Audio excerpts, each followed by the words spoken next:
ప్రశాంతినిచ్చు మదికి శీతల అలలు వచ్చు నీ దరికి చేరగానే నీ తలపే మాకు బాబా.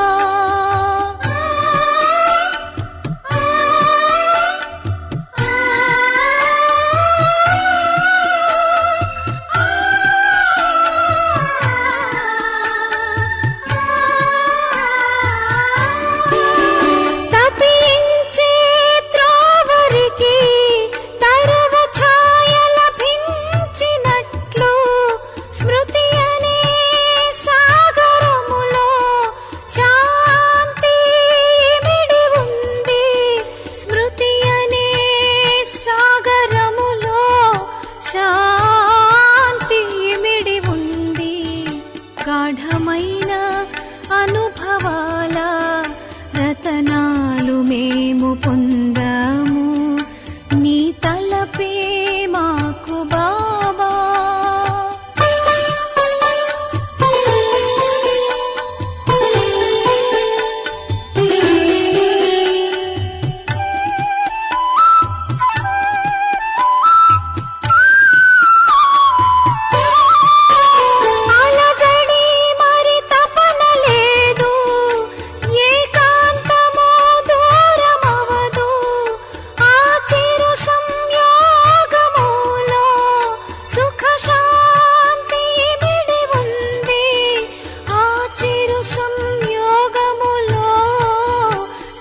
శాంతి ఇమిడి ఉంది అవినాశి ఆర్జనము నీ నుండి మేము పొందాము నీ తలపే మాకు బాబా.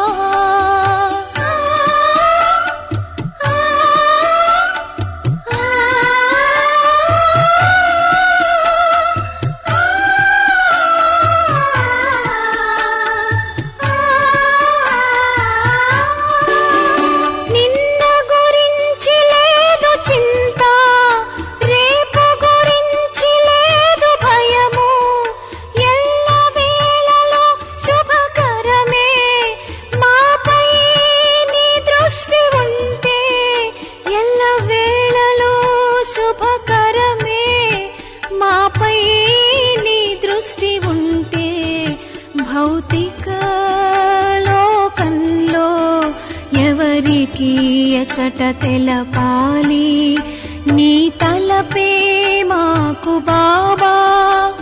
ప్రశాంతినిచ్చు మదికి నీ తలపే మాకు బాబా.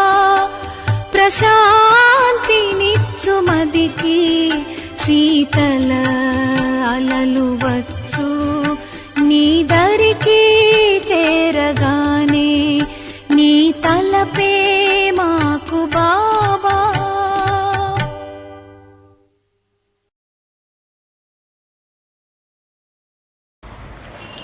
ఓం శాంతి. మధురమైన పిల్లలు, ఆజ్ఞాకారిగా అవ్వండి. స్వయాన్ని ఆత్మగా భావిస్తూ బాబాను స్మృతి చెయ్యండి. ఇదే బాబా ఇచ్చేటటువంటి మొదటి ఆజ్ఞ. ప్రశ్న: ఆత్మారూపీ పాత్ర ఎందుకు అశుద్ధంగా అయిపోయింది?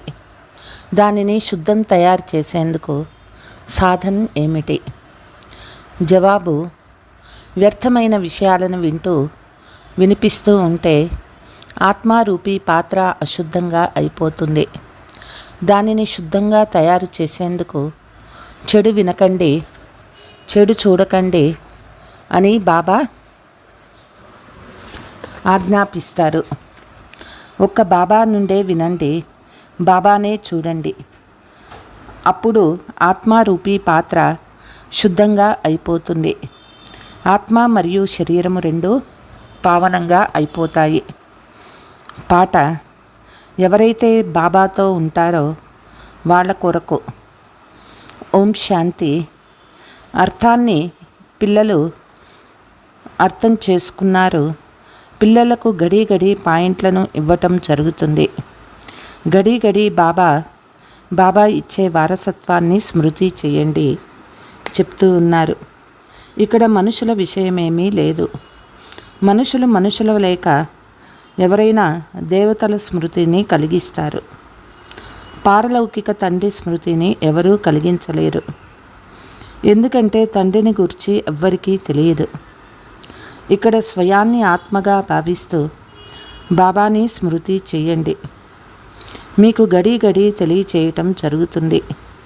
ఎవరైనా తండ్రికి కొడుకు పుడితే తండ్రి నుండి వారసత్వాన్ని తీసుకునేందుకు వచ్చాడు అనని అందరూ అర్థం చేసుకోగలరు.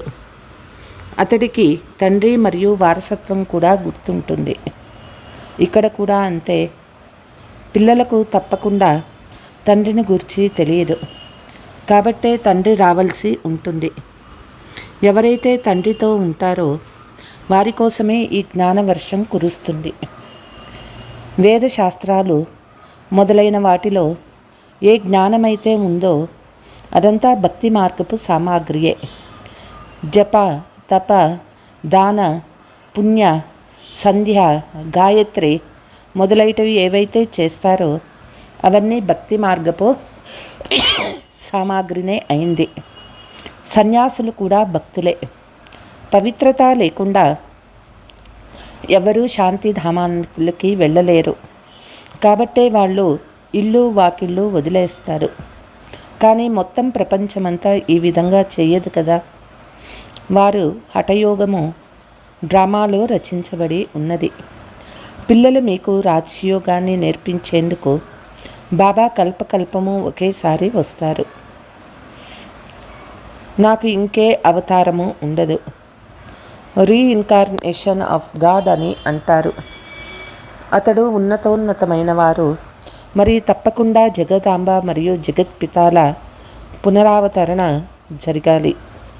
నిజానికి రీఇన్కార్నేషన్ అన్న పదము ఒక్క బాబాకే వర్తిస్తుంది. సద్గతి దాత ఒక్క తండ్రినే అయినారు. నిజానికి ప్రతి వస్తువు మళ్ళీ పునరావృతం అవుతుంది. ఇప్పుడు భ్రష్టాచారము ఉంది కదా, భ్రష్టాచారము మళ్ళీ పునరావృతం అవుతుంది. మళ్ళీ భ్రష్టాచారం వచ్చింది, అలాగే మళ్ళీ శ్రేష్టాచారము వస్తుంది. నిజానికి ప్రతి వస్తువు పునరావృతం ఉంది. ఇప్పుడు పాత ప్రపంచం ఉంది, మళ్ళీ కొత్త ప్రపంచం వస్తుంది. కొత్త ప్రపంచం తర్వాత మళ్ళీ పాత ప్రపంచం రానున్నది. ఈ విషయాలన్నింటినీ బాబా కూర్చొని అర్థం చేయిస్తారు. ఇక్కడ కూర్చున్నప్పుడు నేను ఆత్మను, నన్ను స్మృతి చెయ్యండి అని తండ్రి ఆజ్ఞ లభించింది. పిల్లలకు తప్ప ఇంకెవ్వరికీ తండ్రి ఆజ్ఞ లభించచాలదు. మళ్ళీ పిల్లల్లో కొందరు ఆజ్ఞాకారులుగా ఉంటారు, మరికొందరు ఆజ్ఞను అంగీకరించని వారుగా ఉంటారు. హే ఆత్మలారా, బాబాతో బుద్ధి యోగాన్ని జోడించండి. బాబా ఆత్మలతోనే మాట్లాడతారు. ఆత్మలతో మాట్లాడతాను అని ఇంకా ఏ విద్వాంసులు, పండితులు మొదలైన వారు అనరు. వారు ఆత్మయే పరమాత్మ అని భావిస్తారు. అది పొరపాటు. శివబాబా శరీరం ద్వారా మనకి అర్థం చేయిస్తూ ఉన్నారని మీరు భావిస్తారు. శరీరం లేకుండా కర్మ చేయజాలము.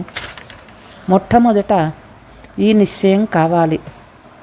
నిశ్చయం లేకుండా బుద్ధిలో ఏమీ కూర్చోదు. ఆత్మలు మనకు నిరాకార పరంపిత పరమాత్మ తండ్రి అని మరియు సాకారంలో ప్రజాపిత బ్రహ్మ ఉన్నారని మొదట నిశ్చయం కావాలి. మనం బ్రహ్మ కుమారి కుమారులము. శివునికి ఆత్మలందరూ పిల్లలే. కాబట్టే శివకుమారులు అని అంటారు, కానీ శివకుమారీలు అని అనరు. ఈ విషయాలన్నింటినీ ధారణ చేయాలి. ఎప్పుడైతే నిరంతరం స్మృతిలో ఉంటారో అప్పుడు ధారణ అవుతాయి. స్మృతి చేయడం ద్వారానే బుద్ధి రూపీ పాత్ర శుద్ధమైపోతుంది. వ్యర్థమైన విషయాలను వింటూ వింటూ పాత్ర అశుద్ధంగా అయిపోతుంది. దాన్ని ఇప్పుడు శుద్ధంగా తయారు చేయాలి. తండ్రి స్మృతి చేసినట్లయితే మీ బుద్ధి పవిత్రంగా అవుతుంది. బాబా ఆజ్ఞ ఇచ్చారు. ఆత్మలో మలినాలు కలిశాయి, ఇప్పుడిక పవిత్రంగా అవ్వాలి. ఆత్మ నిర్లేపి అని సన్యాసీలు అంటారు. ఆత్మలోనే మలినాలు కలిశాయి అని బాబా అంటారు. శ్రీకృష్ణ ఆత్మ మరియు శరీరము రెండూ పవిత్రంగా ఉంటాయి. రెండు పవిత్రంగా కేవలం సత్యయుగంలోనే ఉంటాయి. ఇక్కడ అలా ఉండవు. ఆత్మలు మీరు నెంబర్ వారీగా పవిత్రంగా అవుతూ ఉన్నారు. ఇప్పుడు ఇంకా పవిత్రంగా అవ్వలేదు. ఎవరు పవిత్రంగా లేరు. అందరూ పురుషార్థం చేస్తూ ఉన్నారు. అంతిమంలో నెంబర్ వారీగా అందరి రిజల్ట్ తయారవుతుంది. బాబా వచ్చి నన్ను స్మృతి చేయండి, స్వయాన్ని ఆత్మగా భావించండి, దేహీ అభిమానులుగా అవ్వండి అని ఆత్మలందరికీ ఆజ్ఞను ఇస్తారు. ఈ ముఖ్యమైన విషయాన్ని బాబా తప్ప ఇంకెవ్వరూ అర్థం చేయించలేరు. మొదట ఈ పూర్తి నిశ్చయం ఉంటే విజయాన్ని పొందుతారు. నిశ్చయం లేకపోతే విజయాన్ని పొందలేరు. నిశ్చయ బుద్ధి కలవారు విజయాన్ని పొందుతారు. సంశయ బుద్ధి కలవారు వినాశం అవుతారు. గీతలో కొన్ని పదాలు చాలా బాగా ఉన్నాయి. దానిని పిండిలో ఉన్న ఉప్పు అంటారు. బాబా వచ్చి అన్ని వేద శాస్త్రాల సారాన్ని, వాటిలో ఏమేమి ఉన్నాయి అన్నింటినీ అర్థం చేయిస్తూ ఉన్నారు. ఇవన్నీ భక్తి మార్గపు దారులు. డ్రామాలో ఇవి కూడా రచించబడి ఉన్నాయి. ఈ భక్తి మార్గం ఎందుకు రచించబడి ఉంది అన్న ప్రశ్న ఉత్పన్నమవ్వకూడదు. ఇది అనాదిగా రచించబడి ఉన్న డ్రామా. మీరు కూడా ఈ డ్రామాలో బాబా ద్వారా స్వర్గానికి అధిపతులుగా అయ్యే వారసత్వాన్ని అనేకసార్లు తీసుకున్నారు మరియు తీసుకుంటూనే ఉంటారు. ఇది ఎప్పుడూ అంతమవ్వజాలదు. ఈ చక్రము అనాదిగా తిరుగుతూనే ఉంటుంది. పిల్లలు, మీరు ఇప్పుడు దుఃఖధామంలో ఉన్నారు. మీరు మళ్ళీ శాంతిధామంలోకి వెళ్తారు. శాంతిధామం నుండి సుఖధామంలోకి వెళ్తారు. మరలా దుఃఖధామంలోకి వస్తారు. ఈ అనాది చక్రము తిరుగుతూనే ఉంటుంది. సుఖధామం నుండి దుఃఖధామంలోకి రావటానికి పిల్లలకి మీకు 5000 సంవత్సరాలు పడుతుంది. అందులో మీరు 84 జన్మలు తీసుకుంటారు. కేవలం పిల్లలైన మీరు 84 జన్మలు తీసుకుంటారు. అందరూ తీసుకోలేరు. అనంతమైన తండ్రి మీకు నేరుగా అర్థం చేయిస్తూ ఉన్నారు. మిగిలిన పిల్లలు మురళిని వింటారు, లేక చదువుతారు, లేక టేప్ని వింటారు. టేప్ కూడా అందరూ వినలేరు. కాబట్టి మొట్టమొదట పిల్లలు మీరు లేస్తూ కూర్చుంటూ ఈ స్మృతిలో ఉండాలి. మనుషులు మాలను తిప్పుతూ రామ రామ అని జపిస్తారు. రుద్రాక్షమాల అని అంటారు కదా. రుద్రుడు భగవంతుడు. మరలా ఈ మాలలో పూసలు, మేరువు పూసలు కలిసి ఉంటాయి. అవి విష్ణువు యొక్క స్వరూపము. వారెవరు? మాతాపితాలు. మళ్ళీ విష్ణువు 2 రూపాలైన లక్ష్మీనారాయణులుగా అవుతారు. కావునే వాటిని మేరువు అని అంటారు. శివాబా పుష్పము. మమ్మా బాబాల నెవరినైతే మాతాపిత అని అంటామో వారు పుష్పాలు. విష్ణువుని మాతాపిత అని అనలేరు. లక్ష్మీనారాయణులు మాతాపిత అని వారి పిల్లలే అంటారు. ఈ రోజుల్లో అందరి ముందు వెళ్ళి త్వమేవ మాతాస్య పిత అని అంటారు. ఇలా ఎవరైతే ఒకరినొకరు ప్రశ్నించుకుంటారో వారి వెనక అందరూ అనుసరించటం మొదలు పెడతారు. ఈ ప్రపంచమే అధర్మ ప్రపంచము. కలియుగము అధర్మయుక్తమైనటువంటిది.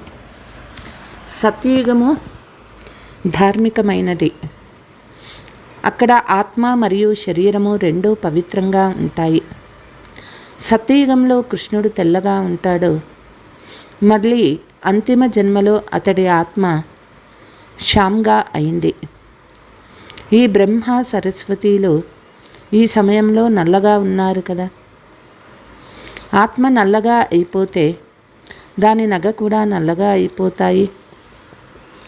బంగారంలో ఈ మలినాలు కలుస్తాయి. దాని ద్వారా ఏ నగనైతే తయారు అయ్యాయో అవి కూడా మలినయంగానే ఉంటాయి. సత్యయుగంలో దేవీ దేవతారాధ్యం ఉన్నప్పుడు మలినాలు ఉండవు. అక్కడ బంగారు మెహళ్లను నిర్మిస్తారు. భారతదేశం బంగారు పిచ్చుకగా ఉండేది, ఇప్పుడు కల్తీగా ఉన్నది. ఇటువంటి భారతదేశాన్ని మళ్ళీ తండ్రి స్వర్గంగా తయారు చేయగలరు. శ్రీమద్ భగవానువాచ అని ఉంది కదా, బాబా అర్థం చేయిస్తూ ఉన్నారు. శ్రీకృష్ణుడైతే దైవీ గుణాలు కల మానవుడు. అతడు 2 చేతులు 2 కాళ్ళు కలవాడు. చిత్రాలలో కొన్ని చోట్ల నారాయణునికి, కొన్ని చోట్ల లక్ష్మికి 4 చేతులు చూపిస్తారు. వారేమీ అర్థం చేసుకోలేరు. ఓం అన్న పదాన్ని కూడా వాడతారు. ఓం అంటే భగవంతుడు, ఎక్కడ చూసినా భగవంతుడే భగవంతుడు అంటూ ఓం అర్థం చెప్తారు. కానీ అది తప్పు.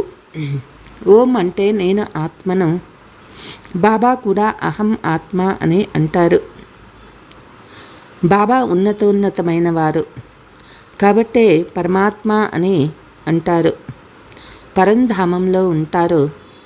ఉన్నతోన్నతమైన భగవంతుడు సూక్ష్మవతనంలో బ్రహ్మ విష్ణు శంకర్ల ఆత్మలు ఉన్నాయి. మరలా కిందకు వచ్చినట్లయితే మనుష్యలోకం ఉంది. అది దైవీ లోకము, ఇది ఆత్మల లోకము. దీనిని మూలవతనము అని కూడా అంటారు. ఈ విషయాలు అర్థం చేసుకోవలసినవి. పిల్లలు మీకు అవినాశి జ్ఞాన రత్నాల దానం లభిస్తుంది. వీటి ద్వారా మీరు భవిష్యత్తులో సంపన్నంగా కిరీటధారిగా అవుతారు. శ్రీకృష్ణునికి 2 కిరీటాలు ఉన్నాయి కదా. మళ్ళీ అదే పిల్లవాడు చంద్రవంశంలోకి వచ్చినప్పుడు 2 కళలు తగ్గిపోతాయి. మళ్ళీ వైశ్యవంశంలోకి వచ్చినట్లయితే ఇంకా కళలు తగ్గిపోతాయి. అప్పుడు ప్రకాశ కిరీటం ఎగిరిపోతుంది. కేవలం రతన జడితమైన కిరీటం ఉంటుంది. ఎవరైతే దాన పుణ్యాదులు బాగా చేస్తారో వారికి 1 జన్మ కొరకే మంచి రాధ్యము లభిస్తుంది. మళ్ళీ మరు జన్మలో కూడా బాగా దాన పుణ్యాలు చేసినట్లయితే మళ్ళీ రాజ్యం లభించగలదు. ఇక్కడైతే మీరు 21 జన్మల కొరకు రాజ్యాన్ని పొందగలుగుతారు. బాగా కష్టపడవలసి ఉంటుంది. నేను పరమాత్మను అంటూ బాబా తమ పరిచయాన్ని ఇస్తారు. కాబట్టే వారిని పరంపిత పరమాత్మ అంటే పరమాత్మ అని అంటారు. పిల్లలు మీరు ఆ ఉన్నతోన్నతమైన తండ్రి స్మృతి చేస్తారు. మీరు శాలిగ్రామాలు, బాబా శివుడు, శివుని పెద్ద లింగాన్ని మరియు మట్టితో శాలిగ్రామాలను తయారు చేస్తారు. ఏ ఆత్మల స్మృతి చిహ్నాన్ని అలా తయారు చేస్తారో కూడా ఎవరికీ తెలియదు. శివబాబా పిల్లలు మనము భారతదేశాన్ని స్వర్గంగా తయారు చేస్తాము. కాబట్టే మీ పూజ జరుగుతుంది. మీరు మళ్ళీ దేవతలుగా అవుతారు. అప్పుడు కూడా మీకు పూజ జరుగుతుంది. శివబాబాతో పాటు మీరు ఎంతో సేవ చేస్తారు. కాబట్టే శాలిగ్రామాల పూజ కూడా జరుగుతుంది. ఎవరైతే ఉత్తమోత్తమైన కర్తవ్యాన్ని చేస్తారో వారి పూజే జరుగుతుంది. కలియుగంలో ఎవరైతే మంచి పనులు చేస్తారో వారి స్మృతి చిహ్నాన్ని తయారు చేస్తారు. కల్పకల్పము బాబా పిల్లలైన మీకు మొత్తం సృష్టి చక్రమంతా రహస్యాన్ని అర్థం చేయిస్తారు. అంటే మనల్ని స్వదర్శన చక్రధారులుగా తయారు చేస్తారు. స్వదర్శన చక్రము విష్ణువుకి ఉండదు. అతడు దేవతగా అయిపోతాడు. ఈ జ్ఞానమంతా మీకు ఉన్నది. మళ్ళీ లక్ష్మీనారాయణులుగా అయితే ఈ జ్ఞానం ఉండదు. అక్కడ అందరూ సద్గతిలో ఉంటారు. పిల్లలు, మీరు ఈ జ్ఞానాన్ని ఇప్పుడు వింటారు. మళ్ళీ రాజ్యాన్ని పొందుతారు. స్వర్గస్థాపన జరిగిందంటే మళ్ళీ ఈ జ్ఞానం యొక్క అవసరం ఉండేది లేదు. బాబాయే వచ్చి తన మరియు రచనా పూర్తి పరిచయాన్ని ఇస్తారు. సన్యాసీలు మాతలను నిందించారు, కానీ బాబా వచ్చి మాతల్ని పైకెత్తుతారు. సన్యాసులు లేకపోతే భారతదేశము కామచితిపై కూర్చొని పూర్తిగా బూడిదైపోయేది అనని బాబా చెప్తారు. ఎప్పుడైతే దేవీ దేవతలు వామ మార్గంలో పడిపోతారో అప్పుడు ఆ సమయంలో భూకంపాలు చాలా జోరుగా వస్తాయి. అప్పుడు అన్నీ కిందకి వెళ్ళిపోతాయి. ఇతర ఖండాలు మొదలైనవేవి అప్పుడు ఉండవు. భారతదేశం ఉంటుంది. ఇస్లాములు మొదలైన వాళ్ళు తర్వాత వస్తారు. కాబట్టి ఆ సత్యయుగపు వస్తువులేవి అక్కడ ఉండదు. సోమనాథ మందిరం ఏదైతే చూస్తారో అది వైకుంఠ మందిరం ఏమీ కాదు. అది భక్తి మార్గంలో తయారు చేయబడ్డది. దానిని మహమ్మద్ గజ్నీ దోచుకున్నారు.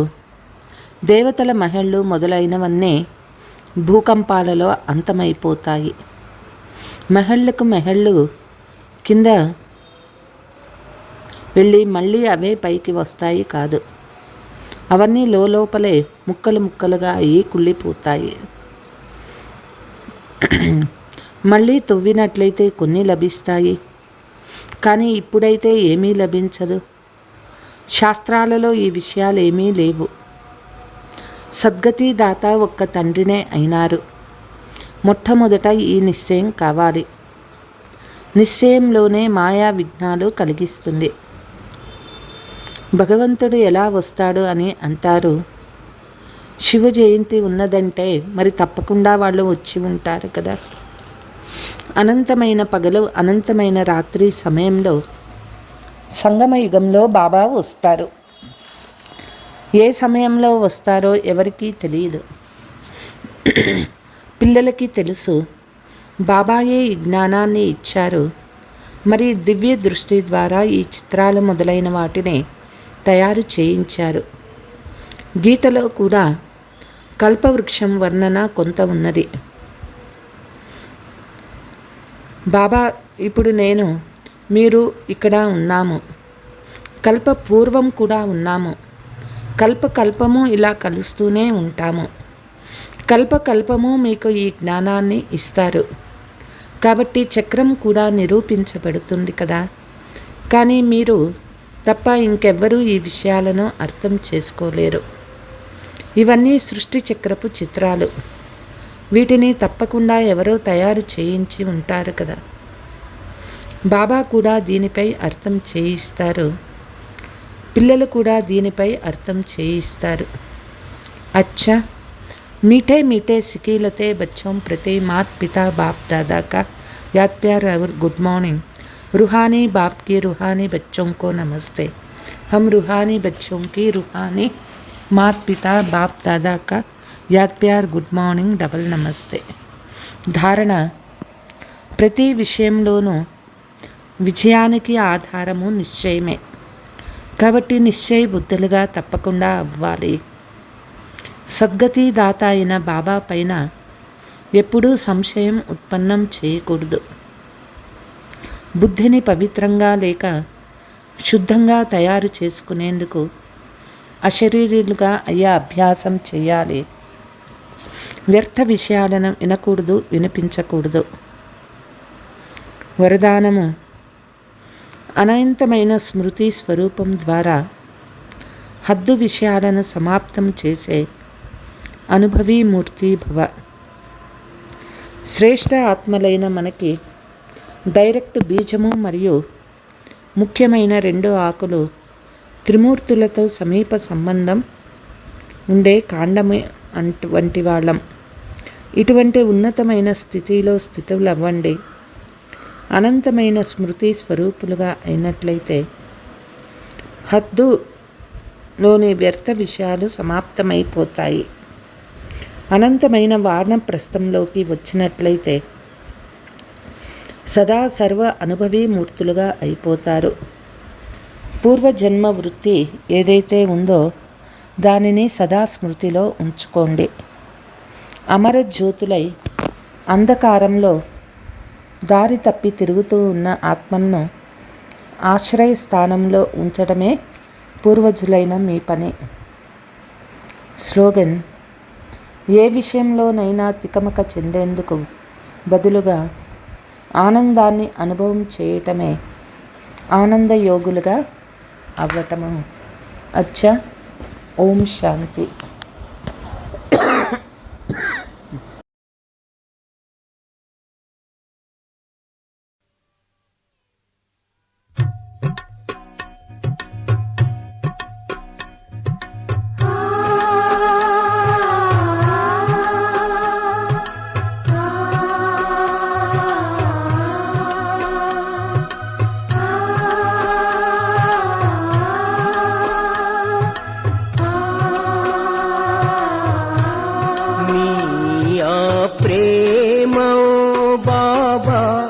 అపార సుఖాన్ని ఇస్తుంది.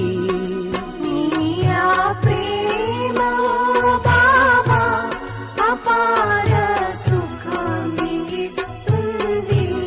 నీ ధ్యానంలో సంతోషానిధి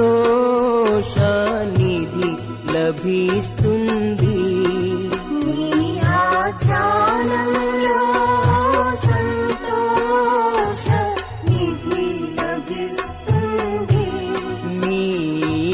ప్రేమ ఓ బాబా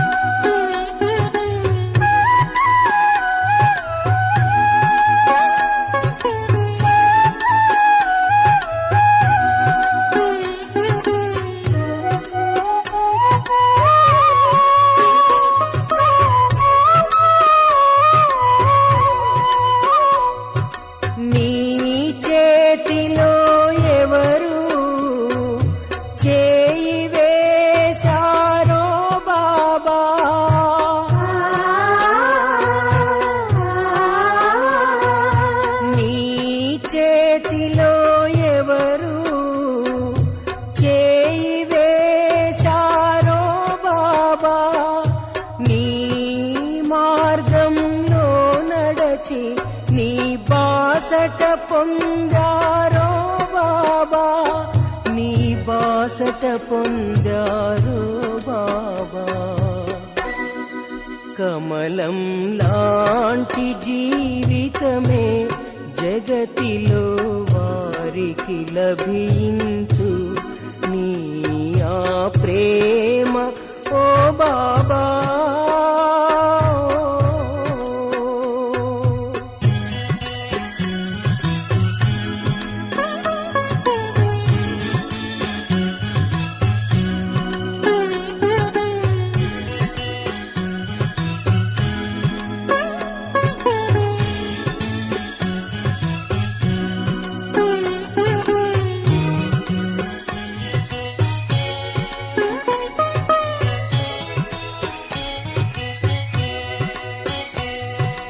ఎవరి దృష్టి సదా నీపై, వారి హృదిలోనే ఉంటావు.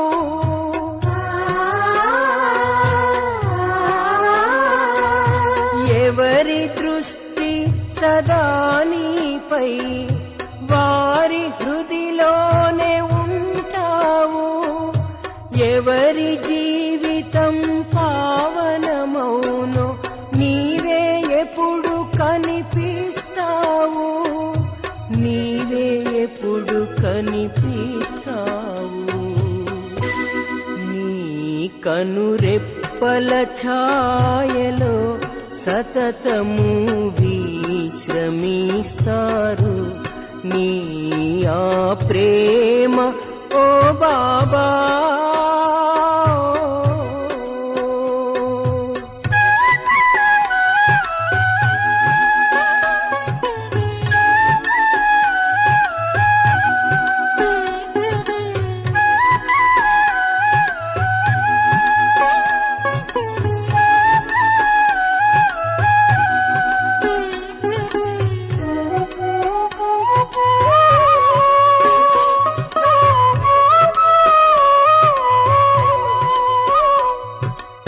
ఎవరికి నీవు లభించావో వారికే నారాయణీ నశా.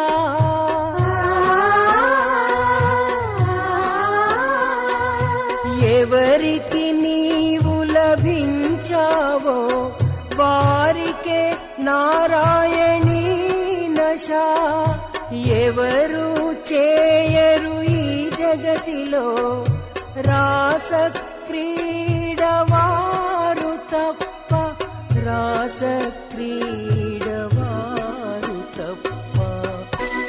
నింగిలో పక్షిలా విహరిస్తూ తారలపై పయనిస్తుంటారు. నీ ఆ ప్రేమ ఓ బాబా అపార సుఖాన్ని ఇస్తుంది. నీ ఆ ప్రేమ ఓ బాబా అపార సుఖాన్ని ఇస్తుంది. నీ ఆ ధ్యానంలో సంతోషానిధి లభిస్తుంది. నీ ఆ ధ్యానంలో